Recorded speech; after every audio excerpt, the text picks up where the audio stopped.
Seriously. Welcome to Journey to Joy Live, a podcast to promote wellness, resilience, and inspire joy. Be empowered to balance your mental, physical, financial, aspirational, and social health while providing mental health awareness and breaking down the stigma of mental illness in the Black community. I'm your host, Dr. If Joy, and I'm here to help you transform life's challenges into opportunities for joy. Let's begin the journey together. Hello. Okay. Yes. Okay, intro. We are in episode 137, Black Love, Black Healing, Black Joy, the Embrace. Let me see, that went down too fast. The Embrace approach to wellness and resilience. Hello, and I have Dr. Rihanna Elise Anderson. She's assistant professor in Columbia University. Oh, duh, Columbia's in New York. I'm over here thinking in Chicago. Associate. I messed up. Associate professor. Oh, associate. Oh, how dare you? Associate's way better than assistant. Associate. My bad. Anywho. I know that because I used to be academic, so I know how big that is. You are associate and licensed clinical psychologist. So awesome to have you. Thank you. So good to be here. Yeah. So we know each other from college. I feel like I probably haven't spoken to you since then. It's been a journey. We're here. We're journeying. I know she's out here doing her thing. We're both doctors, both in the mental health profession. So it's just awesome to have you on here. And this is Black History Month. A couple of days from now is Valentine. So I said, I got to mix all the black love and the Black research together. So we just going to jump in. So what are you doing over there? Tell us about your research. How did you get into it? Yeah. So right now there are 3 spaces that I'm working in. The first one is through this program called Embrace, which we put in the title. So we love that little name recognition. So Embrace means engaging, managing, and bonding through race. It's a family-based program where if you've had the talk with your family and you know what it is to talk about race and racism, we're just here training therapists to be more competent to have those conversations with you. And then for you to unpack some of that stress, some of that frustration, and gain some more skills when you're talking to your kiddos. So Embrace is the first thing that we're doing. We're kicking it off in 2 weeks. So if you are a Black family in New York and you want some resources, come and holler at me. Yay. Oh, that's awesome. So that's one thing. Then we're also moving into the tech space. So taking things like Embrace and other strategies to have families have that talk, but really removing the middle people. So we're getting the parents out of here. I'm the therapist on the app. And so we're creating these technological innovations to get the services to young people directly. So testing some of those app-based approaches in the VR work that we're doing as well. And last but certainly not least, I am working on some research that will be a book on psychological reparations. So how do we consider the reparatory approach to the longstanding racism that has impacted Black people? How do we ensure that we get what is due us? So that's what we're up to. Gosh, I want a sneak peek. So when is that going to come out? Do you know? Girl, let me write it and then I got you. I'm in the proposal phase right now. So just praying that, the environment, the administrative environment that we're in, that is on the one hand saying racism doesn't exist, right? Or like if we experience racism, we shouldn't even be thinking about it. But on the other hand, they're saying, oh, white people are the actual victims of racism right now. So we're in a very interesting time where I'm not sure how well received this book will be, but I'm gonna write it, and that's that on that. Dang, you don't worry about that because somebody's gonna love it, and if you got some haters, it means you're doing something right. So that's right. It is what it is. Yeah, that'd be nice. You release it around Juneteenth, so there's your deadline right there. Yes. Okay. Well, let me write that down. Yes, ma'am. So you mentioned the talk. Obviously, we're not talking about the birds and the bees and talking about it to our kids about sex. You're talking about the talk. What is the talk that you mean? But you know what? Like I'll take that as a kickoff, right? Because that is something that is a more universal way that we think about parents being stressed out about this really big thing. How are we going to talk to our kids about something so big? And it's always conceptualized across race, across SES, across all of these different identities. Like there's this big to do.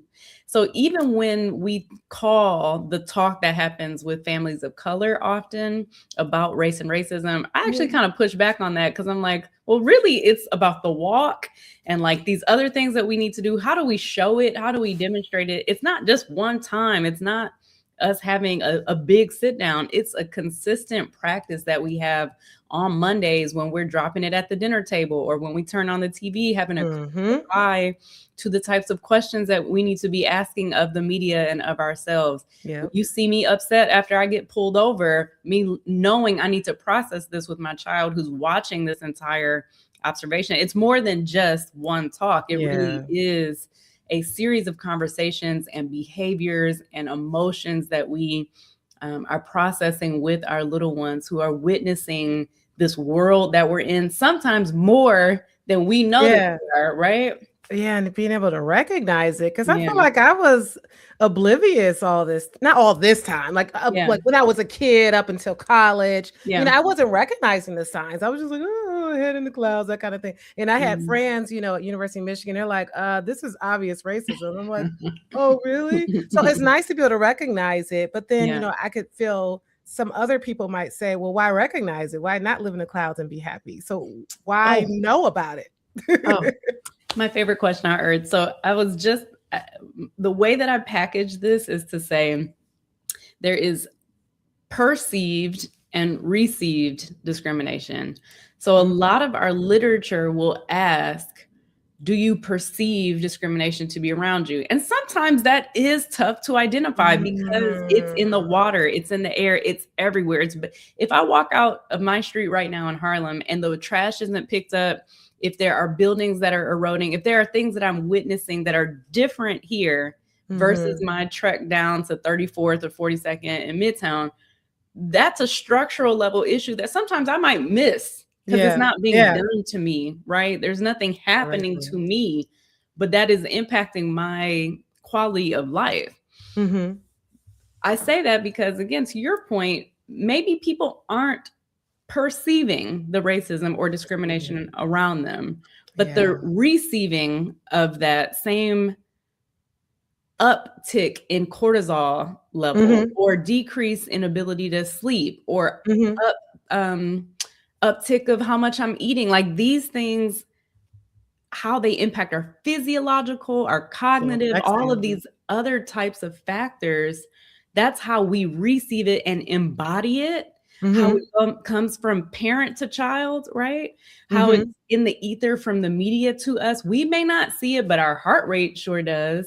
Our telomere length sure does. Our cognitive capacity, all of these things have received the influence of it. So you could go ahead and not talk to your kiddo about it, and they can still be impacted by it. But what the talk does is create a buffer to what is happening to them. So instead of that straight line coming at their mental or physical health, you're able to create a shield or a buffer that's like, no, not so directly, not so harsh. We're not coming at you that hard. We're creating a way to thwart that that negative impact. Well, yeah, it's good for people to recognize it because then they're not gonna, if they can control it, continue to be that victim. It's kind of like with bullying. Like you're not going to let that person continue to be bullied. If they recognize it's happening, they'll do something about it. If they recognize a macroaggression, they could do something about it. So it's nice for them to know.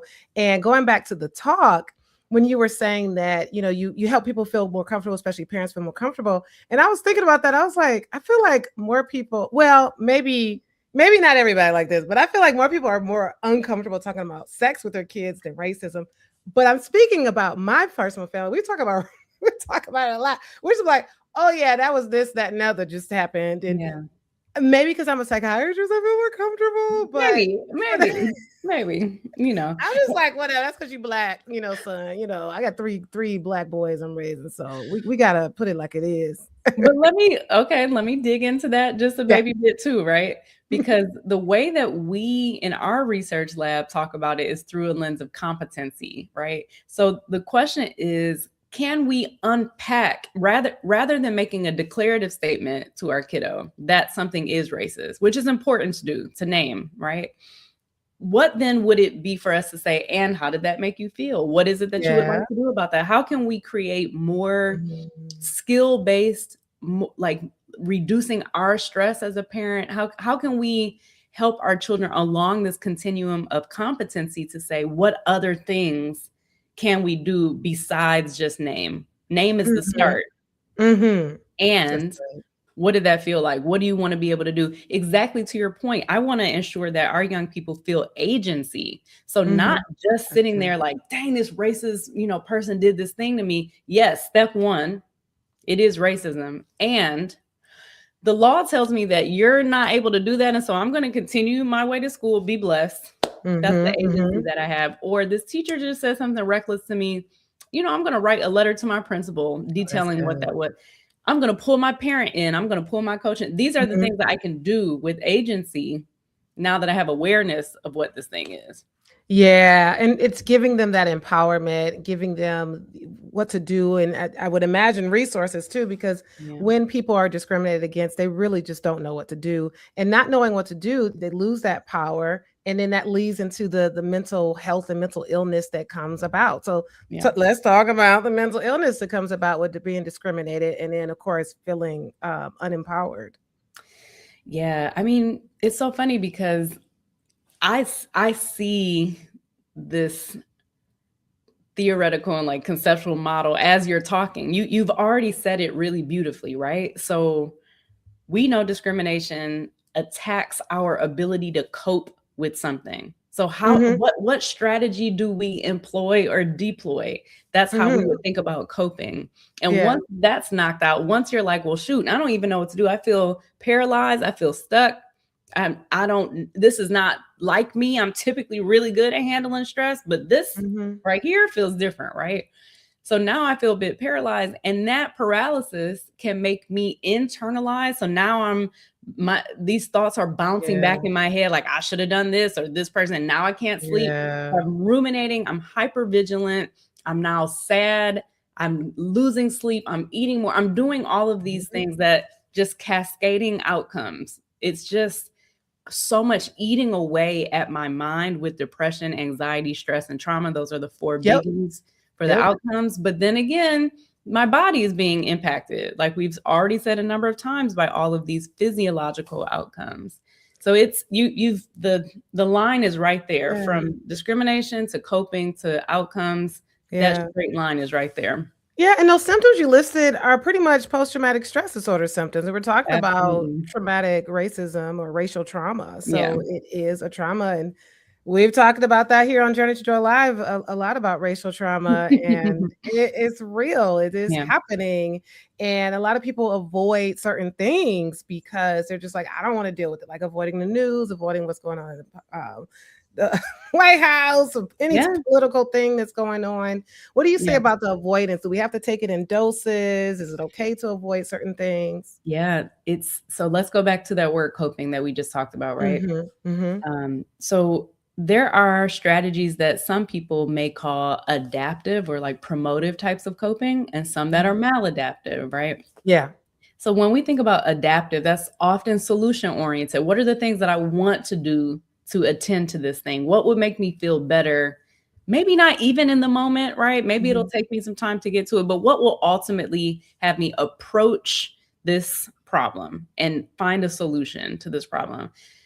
Versus avoidant oriented coping, which is, I don't see it, I'm not going to deal with it, I'm just going to sweep it under the rug. So when you say avoid, we very literally know that with discrimination, two things happen. One, I will choose avoidant strategies more often than not as a Black person. So Black people tend to choose avoidant strategies more often than not. And the second thing is even within myself. So even if we're just looking at a Black person by themselves, Yeah. I choose more avoidant coping with this particular stressor relative to others. Yeah. Right. So Black people tend to choose avoidant coping only when we're talking about discrimination. And when we're talking about discrimination, I make different choices than I would with other stressors. So it's a unique stressor that attacks the way that we cope with it. All right. You didn't ask me all that, but I had to say it. No, that's But good. super quick, what you're saying about not watching something or like going around a topic, I don't call that avoidant as much as like protecting your peace, right? So Thank you.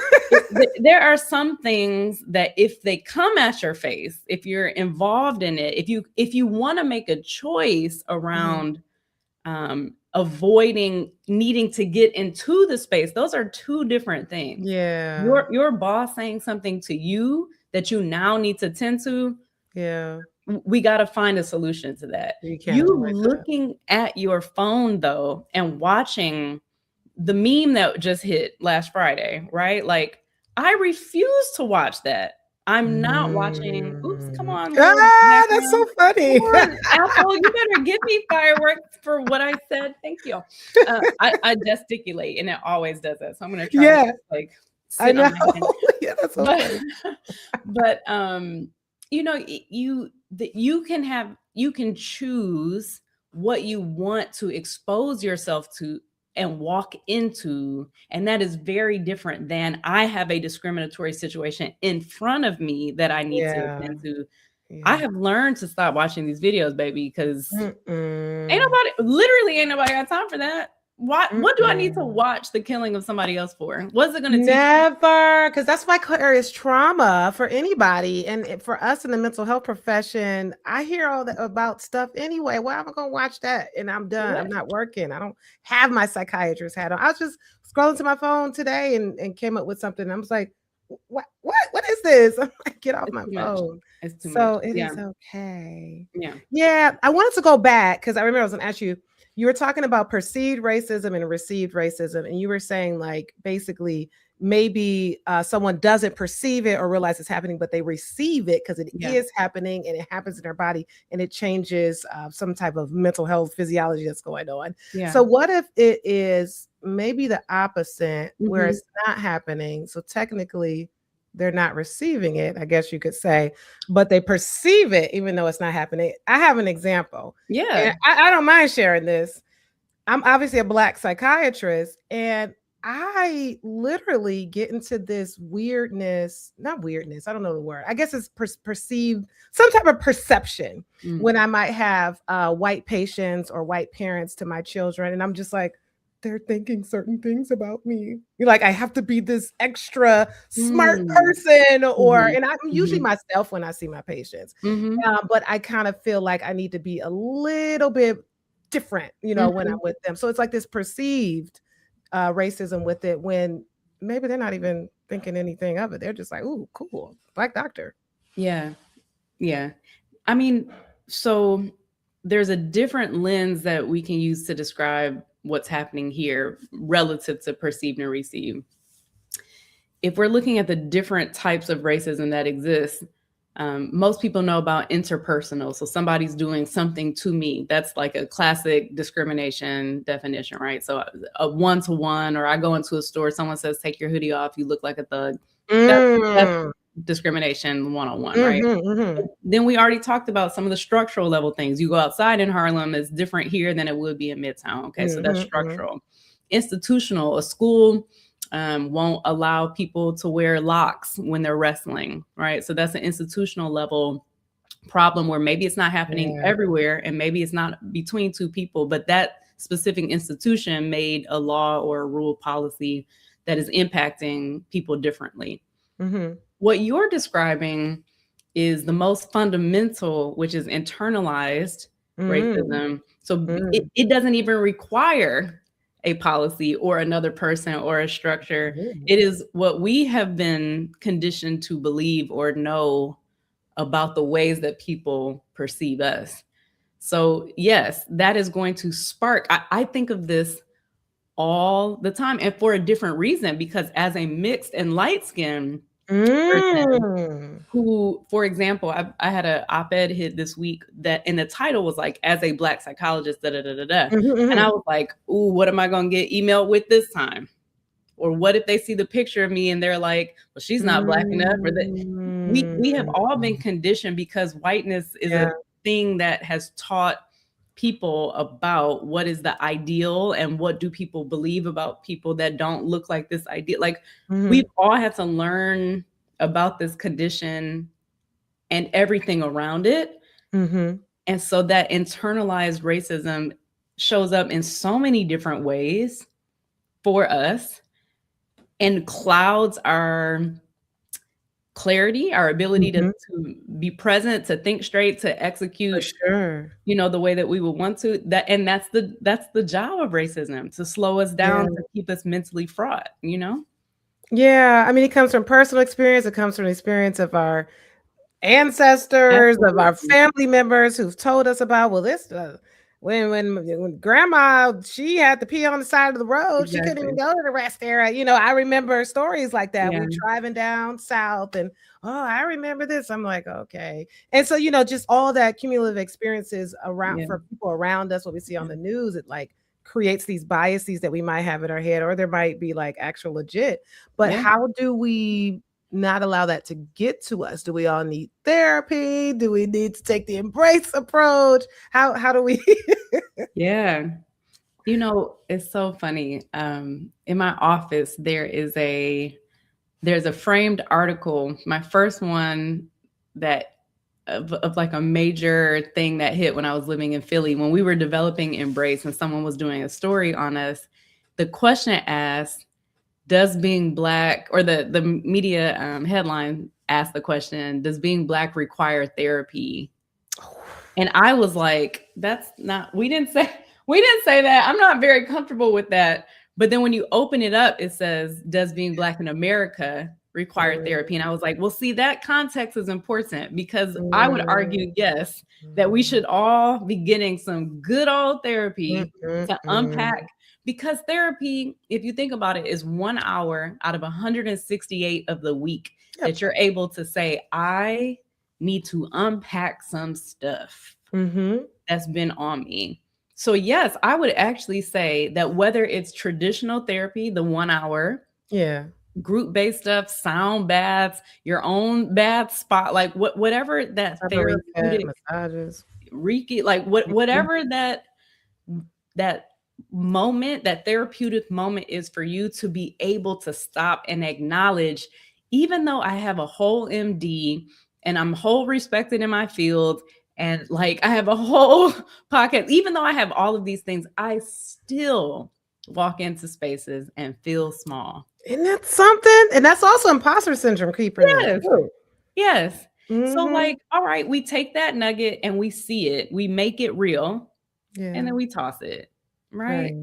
And if it comes back, we pick it right back up and we're like, I thought I got rid of you last time. You're Yeah. able to make Mhm. sense of it, versus I am spending so much time not focusing on anything of myself, that these things keep coming up and now they're building Mhm. in my body, in my mind.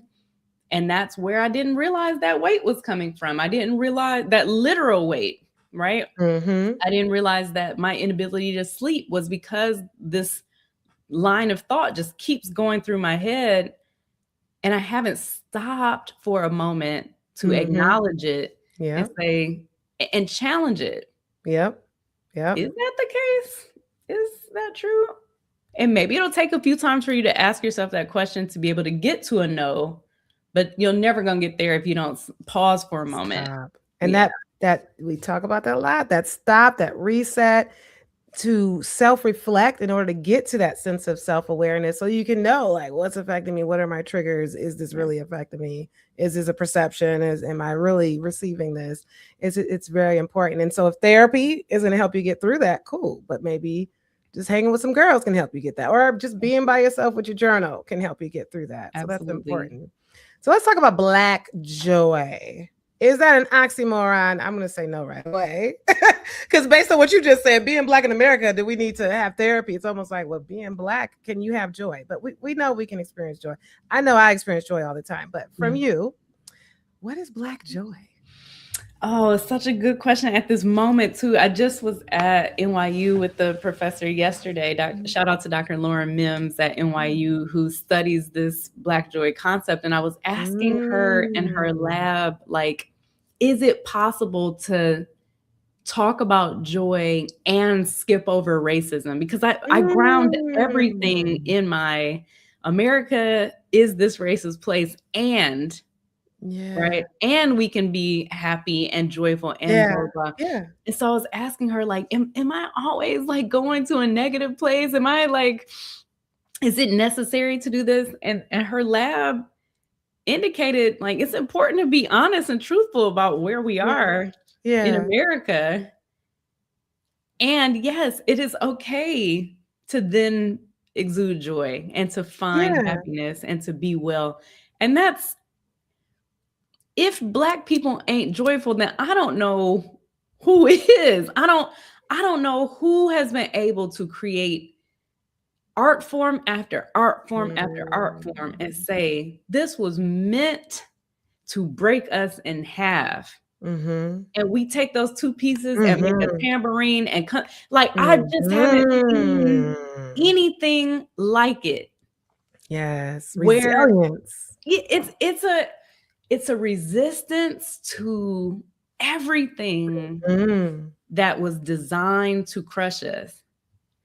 I talked to you about the book that I'm trying to write, and I'm doing this historical dive, and I'm looking at all of the things that should have, in theory, taken out Black people across the planet, or in the United States. In 1865, in the United States, the intention to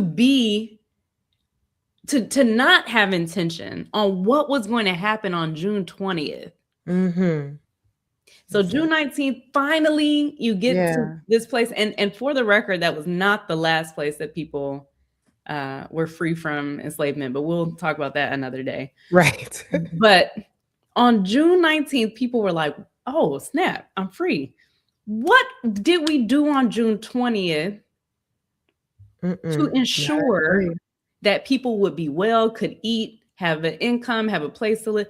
There was no intention on that. So in theory, if you're telling me that on June 20th, 1865, every single Black person in this country had to get it out the mud, had to figure out everything on their own, had to still engage in these leasing agreements that essentially sold their children back into an enslaved. Exactly. Apprenticeship, convict leasing, KKK, wet nursing, like every single thing that I write about. And I'm like, and dang, we still are here, beautiful, resistant, joyful, artistic, creative, teaching you how to get through this very moment in U.S. history, because we've been there before and we've done it. Like, heck yeah, we're joyful. Heck, I love it. So Black joy is resilience, it's resistance, I'm going to get through this no matter what. And thinking about June 20th, 1865, like, I can imagine they were legally free and liberated, but it took some time to get liberated in the mind. And of course, there's so many people that's probably not obeying the law out there and still wasn't freeing people. So it's just like, there was so much going on back then. I could not imagine. But yes, there is Black joy. We have it. And the same way, like, can you have joy after grief? Can you have joy after severe trauma, racial trauma, whatever thing that you are battling? Yes, you can have it, but it's almost like this not alternate universe, this dual universe type mentality, where it's like, I can feel pain, but I can feel joy. I can experience the loss and grief, but I can feel joy. I can experience being discriminated, but I can feel joy. And that's why I believe that joy isn't just an emotion, it's a choice and it's a state of mind. Which is how you can do that. Absolutely. So do people come to you and then talk about how they can have this sense of like, I'm at joy, I'm at peace, but I'm also dealing with this at the same time over here?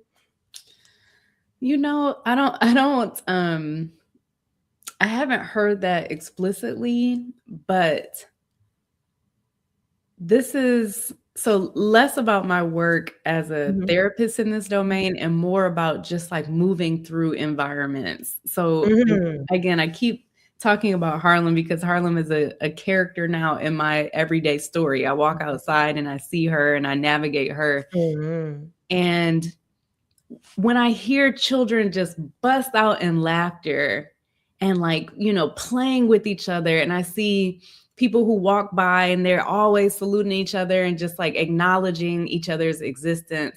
There's so many micro moments of joy that I see every day when the world is falling apart in my mind. And Mhm. there's so much going on around them. And yet and still, right? It's like all of these narratives that we know about rising, about resisting, Mhm. about being um, joyful in the midst of it all. I see it every day. So they don't necessarily come to me as clients in that way, but I get a front row seat to it every day. Oh, that's really good. So we're pretty much talking about like how to transfer racial stress into racial strength. Mhm. And, I'm thinking about the talk, thinking about the embrace approach. What does the process look like in order to transfer that stress into strength? And how do Black families reclaim this joy that we're talking about in the face of ongoing challenges? Yeah, love that. And thank you for that question. So it's interesting because we actually go the other way with it. We start with Black strength as the foundation of anything that we're about to talk about.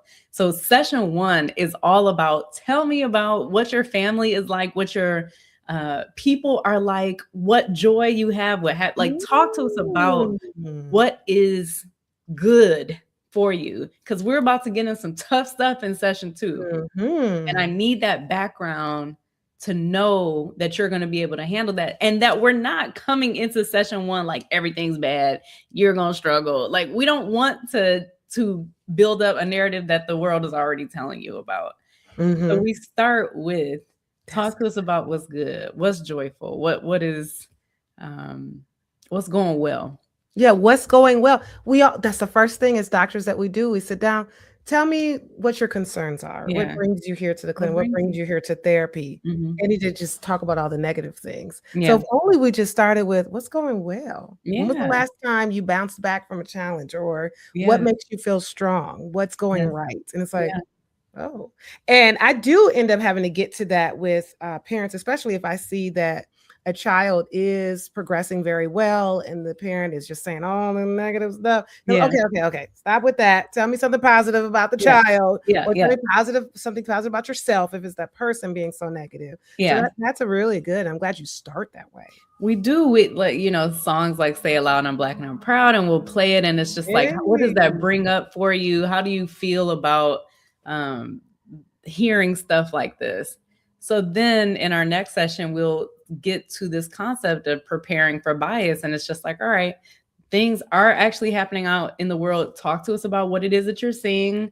What are Mhm. some of the current skills that you have to deal with that so that we know we've got a few more sessions to build up on some of those skills that we want to integrate into our conversation. So really from there we build out, here are the different ways that families often talk about it. Sometimes they pile a lot, as you were just saying, of negative things onto kiddos, and we want to make sure that we have a balanced approach. Yeah. So now talk to us about what it would be like to pull back a little bit from what you just said, or Mhm. like, what did you notice when you said that? Was your kid kind of like in tears or kind of cringing when you just cut Mhm. somebody out because of what you perceived Mhm. as a negative racial encounter, right? And then the last one is just really challenging this idea of color blindness or egalitarianism. Oh, Like there are going to be see color. some people in this world who say, we're all equal, like it's nothing's happening. Again, if you've got the person in the highest office in the United States that is trying to convince you that you should not be concerned about the things that you're seeing around you, this is an intentional attempt to make you feel okay with being dehumanized, right? And Mhm. so we are just very clearly like, no, here are some of the things that people will try to No, do. no. And let's name it again so that you have the skills to say, actually, I think that that is racist. And here's why, right? Right. And that's why I have to use humor. Like you see me laugh, Oh, I'm yeah. just like, it's ridiculous. It's, Like, what? we, It's some of this stuff that's going on. we know it's ridiculous. And that is introducing an entire new group of young people who may not have ever seen this stereotype or trope. And now they're like, wait a minute, this thing, that's how people see us as animal. Like that, for people, imagine, for whom Mm. Obama was their president and they grew up with that and they had that pride. And now you're seeing that same person Mhm. devalued, dehumanized by someone who continues to say negative things about your people. Like that can wipe away so much of the joy that people had without even knowing. You may not even Yeah. recognize that it's Yeah. impacting you in that way. So it's really important to, yes, laugh and say, this man is really trying it Yeah. and it's not going to work. It's not going to work. I mean, but you also see it everywhere how they love us. Like as far as like our beauty, we're pretty awesome. I think of movies like Get Out. Yeah. Yeah. Like Yeah. totally wanted to be us, that kind of thing. And Yeah. not to make this all about like we're amazing, y'all just hate us because you want to be us. I'm not trying to make it that, but that's also a positive affirmation too. If something you Yeah. think about internally that makes you feel better, Yeah. cool, but whatever it takes to change some negative thoughts to positive thoughts, just so you can heal mentally, because Yeah. our mental health or mental illness can obviously lead to physical illness and stress. Yeah. And you're just gonna die sooner. So that's why joy is important. Absolutely. And that's exactly right. Like in our sessions, we laugh a lot. We have music, we do creative stuff. Like it's not a doom and gloom approach, because that's not Yeah. generally how Black people are. Like we love a good key, we love a good like moment to release. And so we try to think about what are the culturally responsive ways that we can bring this type of therapy into the lives of Black people, right? Yeah. It's a very authentic experience. And so yeah, you definitely got to laugh from crying. And I think sometimes but I also, one thing that we've been talking about that I just want to make sure that I'm naming is like sometimes Black people take on so much without identifying, like, all right, I'm at my max now. Like, yes, I might say, well, God don't put more on me than I can handle. But like, if I were to be truthful with myself right now, this is a little more than I can handle. And I know I've been taught to just grin and bear. I know I've been taught to just pray. I know I've been taught to do all of these things because I'm Black and I'm either a strong Black woman or a strong Black man. And we have our different, and this is not to exclude anyone that is not on identifying in those ways. Those are just the stereotypes that we have in our literature about like, we're just going to keep moving and end up harming ourselves in the process. Physically, psychologically. Ask for help. Yeah, right. So I do just want to name like, yes, laugh, yes, joy, yes, unpack, yes, all these things. Yeah. And like we do have to really name when it is important for us to get help, to stop, to say this is a little too much for me right now. Yeah, to get the therapy that you need, or if you need a medication, get the medication. I see a lot of Black people, they didn't realize they would get to that point where they're seeing a psychiatrist and they're scared and they don't know what's going to happen. Like, it's okay. It's all right. Just because you're seeing me don't mean you're going to be on a medication. If you are, it doesn't mean you're going to be on it for the rest of your life. Yeah. Now, you did mention earlier that something's going to start in a couple weeks. What is that your research? And your Embrace. Yeah. So, and you said you're looking for people. So tell us more about that if they're in the area. Hi, if you're a 10 to 14-year-old Black child, or you're a parent of a 10 to 14-year-old Black child, and you want to learn some strategies to talk to your family about race and racism, just holler at me. I'm at the Embrace program at gmail.com, and we would just love to enroll you and your family for a free 5-week program where we have snacks, good conversations, kiki. We're having a good old time. So holler at me. That's dope. Okay, I'm glad I asked about that again. And it is just in New York or a specific area in New York, or? Yeah, so we are lovingly serving Harlem residents right now. We have done things online before, and we do train people in different areas. So we work with Howard University in DC, Lurie in Chicago. So there are definitely ways to access this program at different spaces. But right now, the thing that's starting in 2 weeks is connected to Columbia here in New York. Awesome. Super excited, super proud of you for doing this research. And And shout out to my community partner, the Hope Center. We love them too. Thank you hey, so much. Hope Center. And you can find Dr. Rihanna at rihannaelise.com. Tell us what's there. Do you have a private practice? Is it your podcast? Is it You all the know, above? we're not seeing individual clients right now, but I'm always happy to chat with folks. So on the website, you can find information about the research. You can definitely see all of my media work. You can see some of the tech stuff that we've done. All of my publications are there. So definitely check us out online. Dope. And as well as Instagram at Rihanna Elise. You have a lot of different videos there, very informative mental health wellness videos. Super awesome.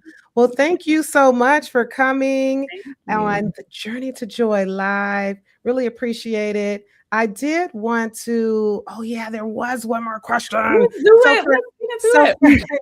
for people who are watching, because they're just like, oh my God, I don't know what to do. Let's talk, these conversations, how do I do this? Especially during Black History Month, maybe they want to start these conversations now because why not? Is there one practical step that they can take this week to get that started?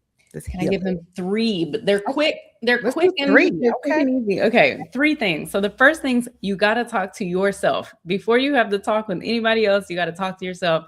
You got to remember or feel the things that you didn't like when it was happening with you, or what the world is telling you that you want to check before you pass on to somebody else. You've got to do some work with yourself.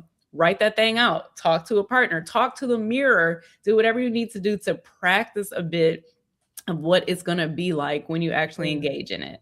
Then you want to think about what are the things you will want to use when you're having that talk. So sometimes it's just our own voice, and that's totally fine. But sometimes it's resources. You want to pull in a video clip, you want to pull in a song. Give some thought to what that might be. Again, on our website, on a lot of different websites of folks that I've been working with over the past few years, we've put together all of these resource pages of what you can do to have this conversation and what types of tools you can use. So definitely think about, is there a song that sparks a conversation? I'll give you one quick free resource. The episode of Blackish, where the family is sitting around, it's called Hope, if I'm not mistaken. They're watching Obama's inauguration and they're having a conversation on the couch about the fear that they have that he's going to be exposed to violence. Right. So that's a really good episode to pull in. But it exists everywhere. Music, songs, it's everywhere. Okay. So have the talk with yourself first. Think about what resources that you're going to need. And the third thing is listen after you talk. So your kids know a lot more than you think they do. They have the answers. You'll be surprised that they're going to talk to you and you're going to learn some stuff. So in your talk, ask questions. What is it that you've noticed? How is it that you're feeling? And sit back and actually listen to what your kiddos have to say. I'm so glad you said that because it reminded me of something that he's 5 now, but I think he was 3 when he would say this. And I was putting him to bed and he's a little lighter than me, but obviously a Black boy. And he says, Mommy, I don't like my brown skin. Why do I have to be brown? Nobody else in my class are brown. Or he said something like that. It was something like that. And I was just like, oh. And I was just like saying, oh, like, you're so beautiful. It doesn't matter what color you are. I said all the things. And like, ever since then, there was this, I actually literally have a book on Black Boy Joy. Yep. Black Boy Joy. I think that's what it's called. And we would read that every day. And it only took a couple weeks. And then he says, Mommy, I love my skin. I'm just like, oh, gosh. Because that was scary. Yeah. Because, when they go to whatever school they go to, right? But especially schools, they're in private school. So especially like certain schools, they're going to be around a diverse population. Yeah. So they can get exposed and start creating some types of things. But yes, anyway, listen to your kids. Listen. And I'll just, because you brought that up, I'll say this and then we can for real stop talking because we're not I going know. to eat. No We're not going to eat pressure. dinner. We need it. Doctor, can I call you Dr. Joy? I just want to throw in. Call me Dr. Joy. Yeah. Dr. Okay. Enjoy, Dr. Joy. We have this conception that, oh, my kids aren't going to get it until they're older. But you just talked about something that happened at 3, and that is so developmentally appropriate. They say it in different ways, right? You'll catch it like, oh, these folks must drink chocolate milk, especially for white kids who are starting to notice difference. They'll say maybe they're drinking chocolate milk, but you'll see choices of crayons. You'll see the ways that young people are starting to make sense of how this world works with difference. 3 years old is when these young people are starting to make sense of this. So you really can't, quote, wait until these kiddos are 14 to start having conversations. You can bring in developmentally appropriate stuff. I always talk about Starburst. So if you can see a kid starting to do this with Starburst, because nobody liked the yellow ones and they put them all the way over there, which is the correct answer to this. Except I have a best friend who doesn't, and they're weird. Anyway, but yellow goes over there, and then the pinks, obviously, that's the one, the reds and the pinks. If your kiddo is doing that, they get the concept of discrimination and they're ready to have the talk. Yeah. They're ready. Yep. So that's good. We'll talk. Last thing I'll say, so at Rihanna Elise on Instagram, but also you can find me on YouTube. So I have a show on YouTube, Dr. Rhea and NYC. So youtube.com/Rihanna Elise. Find me there, and we're gonna have this episode on there too. We're gonna yes, we will. Sounds great. Thank you so much. Hang on for just a second after the outro, and goodbye, everyone watching. Thank you for watching. Bye. This has been an Enjoy Life production. If you're in a crisis, don't hesitate. Call, text, or chat 988 for immediate support. Please note, this podcast is for informational purposes only and is not a substitute for professional treatment. If you're looking for therapy or medication management through Enjoy Life, visit www.drenjoylife.com to request a consultation. I'm licensed in 13 states. I accept Aetna in Georgia, Florida, and Virginia. Be sure to grab your copy of the Enjoy Note to help you on your wellness journey. Also check out Inspire Joy for the wife, mom, boss to help you balance it all without losing yourself. Better yet, get the full Joy bundle for just $45. Remember, Journey to Joy Live is every Thursday at 7 p.m. Thank you for joining me, and until next time, may you continue to transform stress into joy.